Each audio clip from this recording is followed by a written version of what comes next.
Hello everyone, this is Darcinova here. Happy New Year. How are you guys doing so far? And the way to start this new year, other than my other video, is a review on the 6th book of Legacy of the Force, Inferno.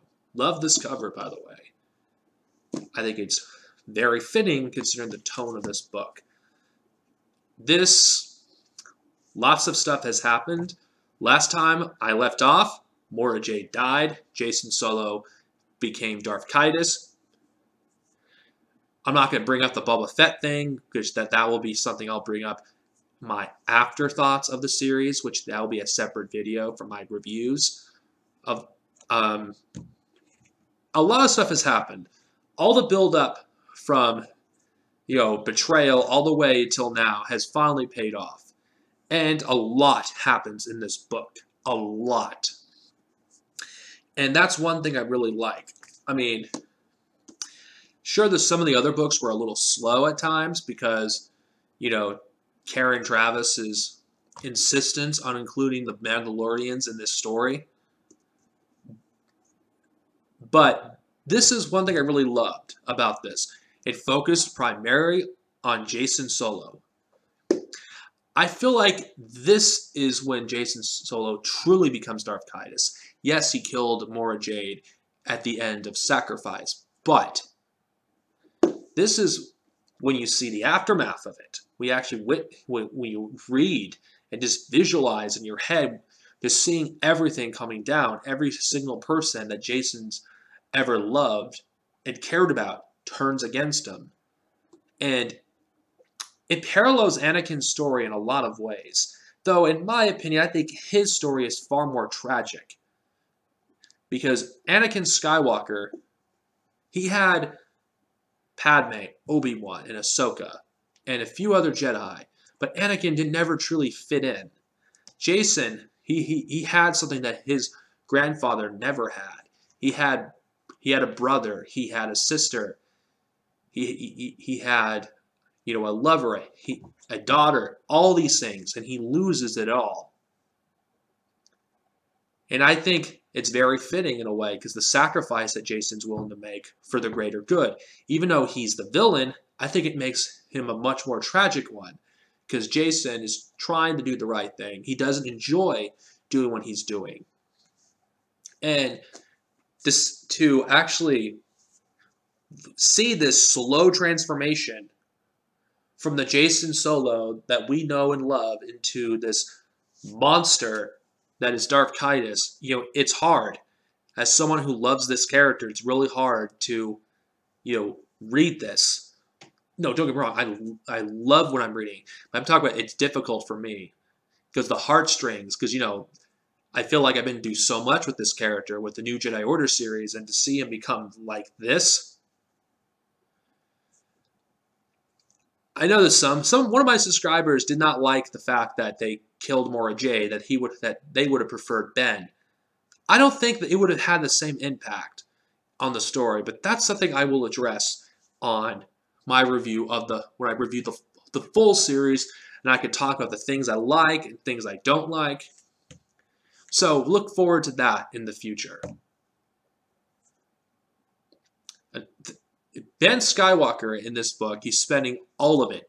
Of course, he'll be spending the next few books as well to prove that Jacen killed his mother. He suspects it, but he doesn't have any evidence to prove it. Luke Skywalker is not thinking straight because of his grief with his wife. And the fight scene towards the end of the book when Luke fights Jacen, that was really good, I will admit. One of the best lightsaber duels, I've ever read. And unlike his Disney canon counterpart, he doesn't go down like a chump, and he didn't force project to face his nephew.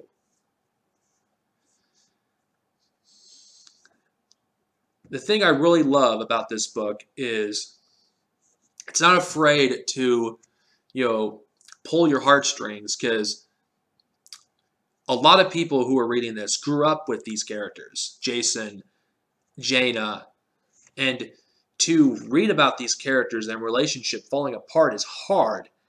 And this series is controversial for a reason. A lot of people don't like where they went with this, though I do.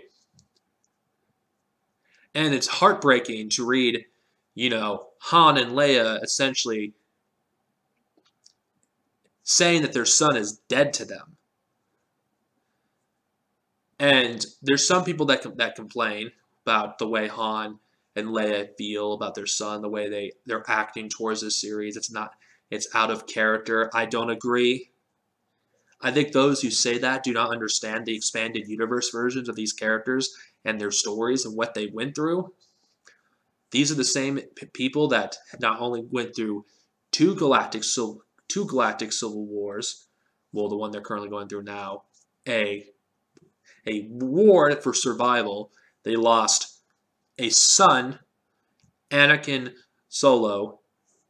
They lost Chewbacca, and they lose their son to the dark side. Han and Leia have been through a lot, and to see them jaded is not out of character for them, especially considering the fact that the reader actually witnesses, this transformation from the characters from the original trilogy up until now. It's not out of character. And unlike the Disney canon, Han and Leia didn't leave each other when things got rough. They actually stayed together. And of course, towards the end, everything is not going well for, the Jedi desert the Alliance, and things are looking rather grim.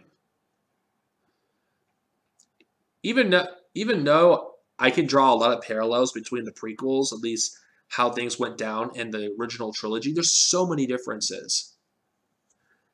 And it makes me looking forward to read more. I mean, every time I pick up one of these books, it's difficult to put these down considering just how good they are. I think it's well written, and I can't wait to read the next one, Fury.